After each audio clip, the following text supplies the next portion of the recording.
मोहन शिव जी का भक्त है। वो दिन रात बस शिव का गुणगान करता है। जय भोलेनाथ की जय। हे शिव जी, मेरे परिवार का ध्यान रखना। आप महान हैं, आपको तो सब कुछ पता है। मोहन गरीब है। वो अपनी बीवी और बेटी के साथ एक झोपड़ी में रहता है। वो जंगल से लकड़ियां काटकर बाजार में बेचता है और उसी से उसका घर चलता है। लेकिन लकड़ियां बेचकर और कितना ही पैसा आ जाता है। इसीलिए उसकी बीवी सरला गांव के सबसे अमीर आदमी मक्खन लाल के घर में बर्तन मांजने का काम करती है। हाँ जी, सुनते हो, घर में चावल का एक दाना तक नहीं है, क्या करे? आज साहब से तनख्वाह मांग लो ना। ठीक है, मैं कहकर देख लेती हूँ। सरला मक्खन लाल के घर काम पर चली गई और काम खत्म करके मक्खन लाल से कहा, साहब आज महीने की 5 तारीख हो गई है, आज मेरी तनख्वाह दे दो ना। अरे तुम गरीब लोगों का यही प्रॉब्लम है यार, हमेशा पैसा पैसा करते रहते हो। असल में घर में खाने के लिए कुछ भी नहीं है। क्यों? सारा पैसा कहाँ जाता है? वो शिव जी की पूजा के लिए सामान चाहिए होता है ना। ये सुनकर मक्खन लाल हंसने लगता है। तो जैसे गरीब लोग भी शिव जी की पूजा करते हैं क्या? हाँ, क्या फायदा ये सब करके? गरीबों का साथ कोई नहीं देता। लेकिन भगवान तो सबके साथ होते हैं ना। बदतमीज औरत, मुझसे जबान लड़ाती है। जा, तुझे पैसे नहीं दूंगा, जा भाग यहाँ से। ये सुनकर सरला वहां से चली गई। मक्खन लाल मंदिर में घुस गया। उसके घर में ही शिव जी का एक मंदिर है। उसमें सोने से बना हुआ शिवलिंग है। मक्खन लाल हर रोज उस शिवलिंग पर दूध चढ़ाता है और अपने लिए ढेर सारा पैसा मांगता है। हे शिव जी, मुझे और ज्यादा धन दौलत दीजिए, मैं इस दुनिया का सबसे अमीर इंसान बनना चाहता हूँ। मक्खन लाल के पास 10 गाय है और वो उन्हीं का दूध शिवलिंग पर चढ़ाता है। उधर सरला और मोहन के पास खाने के लिए कुछ नहीं है। रात को उनकी बेटी गुड्डी कहती है, माँ मुझे बहुत भूख लगी है, कुछ खाने को दो ना। खाने के लिए कुछ नहीं है बेटी, आज रात भूखा ही सोना पड़ेगा। कल तेरे बापू लकड़ी काटकर कुछ पैसे लाएंगे और उसी से हम खाना खरीदेंगे। मोहन के घर में एक छोटी सी शिव जी की मूर्ति है। मोहन हर रोज उस मूर्ति की पूजा करता है और हर रोज प्रसाद के लिए कुछ मिठाइयां लाता है। लेकिन आज वो कुछ नहीं ला पाया, इसीलिए वो रोते हुए पूजा करता है। हे शिव जी, आज मैं आपके लिए कुछ नहीं ला पाया, मुझे माफ कीजिएगा। इसी से मोहन और मक्खन लाल के बीच का फर्क पता चलता है। मक्खन लाल के पास सब कुछ होकर भी वो लालची है। वो भगवान से बस अपने लिए धन दौलत मांगता है और मोहन भगवान के प्रसाद के बारे में ज्यादा चिंतित है। लेकिन उसके खुद के पेट में खाना नहीं है। भूख से पूरी रात मोहन को नींद नहीं आती। अगले दिन सुबह सुबह मोहन जंगल में चला गया। आज बहुत सारी लकड़ियाँ काटनी है, कम से कम 1 हफ्ते के खाने का इंतजाम करना है। मोहन लकड़ियां काटते हुए इतना खो गया कि उसे आसपास का ख्याल ही नहीं रहा। जंगल की इस जगह पर बहुत सारी मधुमक्खियों का छत्ता है और भालुओं को शहद बहुत पसंद है।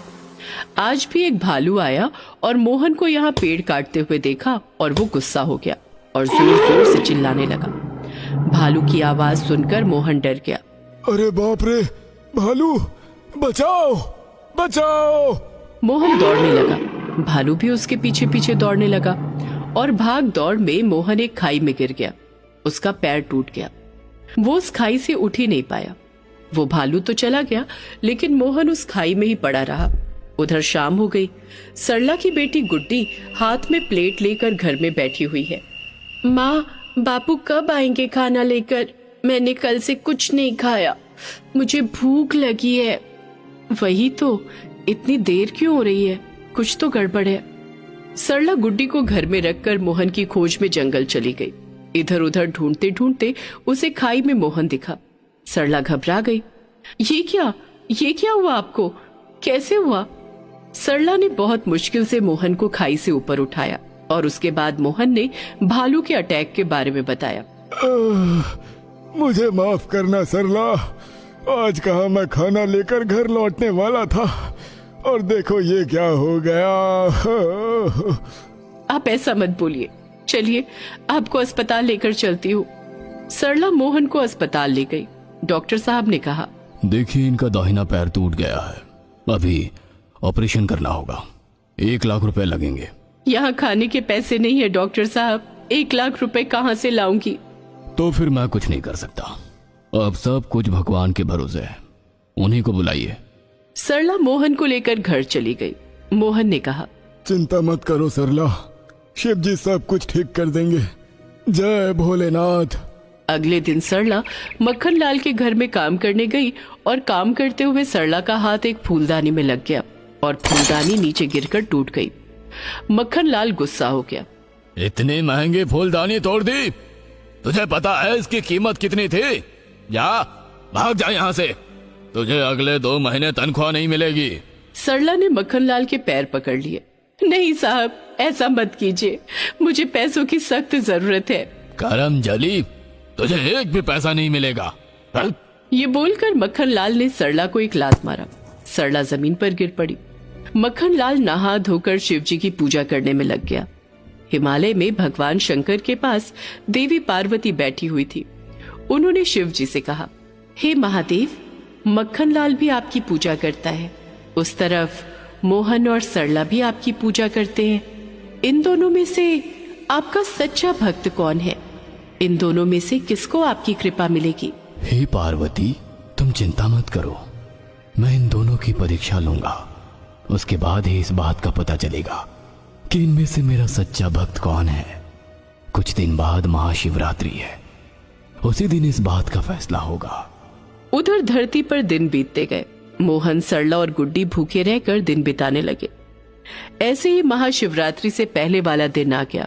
सरला ने मोहन से कहा, हाँ जी, महाशिवरात्रि आ गई है, हमारे पास खुद के खाने के पैसे नहीं है, भला शिवरात्रि की तैयारी कैसे करें? तुम चिंता मत करो सरला, कुछ ना कुछ इंतजाम तो हो ही जाएगा। हम तो 2 हफ्ते से उपवास ही कर रहे हैं, अलग से शिवरात्रि का उपवास भी करना पड़ेगा। शिवरात्रि का दिन आ गया। मोहन सुबह से चिंता में पड़ गया कि शिवलिंग पर चढ़ाने के लिए दूध कहाँ से मिलेगा।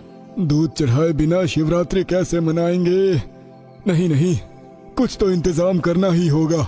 मोहन का पैर टूटा हुआ है, वो चल फिर नहीं सकता, इसीलिए उसने सरला को महाजन से 1 गिलास दूध खरीदने के पैसे उधार लेने के लिए भेज दिया। महाजन ने मौका देखकर ज्यादा सूद में पैसा उधार दे दिया और सरला 1 गिलास दूध लेकर घर लौटी। उधर मक्खन लाल शिवरात्रि की तैयारी करने में व्यस्त है। उसे बहुत धूमधाम से शिवरात्रि मनानी है। इतने में उसके घर के बाहर एक साधु आया। कोई है? मुझे कुछ खाने को दोगे? मैं बहुत दिन का भूखा हूँ। ये सुनकर मक्खन लाल ने उस साधु को भगा दिया। पता नहीं कहाँ कहाँ से चले आते हैं ये लोग, भागो यहाँ से, मैंने लंगर नहीं खोल रखा है। वो साधु वहां से चला गया। उसके बाद वो साधु मोहन के घर के बाहर गया और खाने के लिए कुछ मांगने लगा। मोहन ने कहा, प्रणाम साधु बाबा, लेकिन हमने खुद 2 हफ्ते से कुछ नहीं खाया है। हमारे पास केवल शिवलिंग पर चढ़ाने के लिए दूध है और कुछ नहीं है। कुछ तो खिला दो बेटा, बहुत भूखे हैं हम, भगवान शंकर तुम्हारा मंगल करेंगे। मोहन और सरला को बहुत दया आई। सरला ने 1 गिलास दूध साधु को दे दिया। साधु दूध पी गया और धन्यवाद देकर वहां से चला गया। हाँ, किसी का तो पेट भरा। लेकिन अब शिवलिंग पे दूध कैसे चढ़ाएंगे? शिव जी नाराज हो गए तो? शाम हो गई। मक्खन लाल गायों से दूध निकालने के लिए गौशाला चला गया, लेकिन आज एक भी गाय ने दूध नहीं दिया। मक्खन लाल चौंक गया। अचानक से सारी गायों की रस्सी टूट गई और सारी गाय भागने लगी। अरे रुक जाओ, अरे रुक जाओ। मक्खन लाल भी गायों के पीछे पीछे भागने लगा। सारी गाय मोहन के घर के बाहर आ गई। मोहन और सरला शिवजी से माफी मांग रहे थे कि इस साल वो लोग दूध नहीं चढ़ा पाए, और तभी सारी गाय उनके घर में घुस गई और शिवलिंग के ऊपर एक एक करके 10 गायों ने दूध दे दिया। सभी चौंक गए। मक्खन लाल मोहन को मारने पर उतर आया, लेकिन तभी वहां एक चमत्कार हो गया। वहां शिवजी प्रकट हो गए। रुक जाओ मक्खन लाल, तू मेरा असली भक्त नहीं है।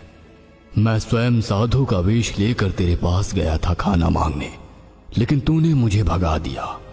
तू गरीबों की परवाह नहीं करता, बस अपने बारे में सोचता है। लेकिन मोहन और सरला ने मुझे खाना दिया, खुद भूखे थे, लेकिन घर आए गरीब साधु को खाना देने से हाथ नहीं कांपा। इसलिए मैं तुझसे तेरा सारा धन दौलत छीन लेता हूं और सब कुछ मोहन और सरला को दे देता हूं। साथ में मैं मोहन का पैर भी ठीक कर देता हूं। शिव जी के आशीर्वाद से मोहन का पैर ठीक हो गया। मक्खन लाल की सारी धन दौलत मोहन और सरला की हो गई। मक्खन लाल को गांव से भगा दिया गया। मोहन और सरला ने गांव में शिव जी का एक बहुत बड़ा मंदिर बना दिया और वहां हर रोज 2 वक्त गरीबों को खाना खिलाने लगे। इसी तरह शिव जी के आशीर्वाद से सभी खुश हो गए।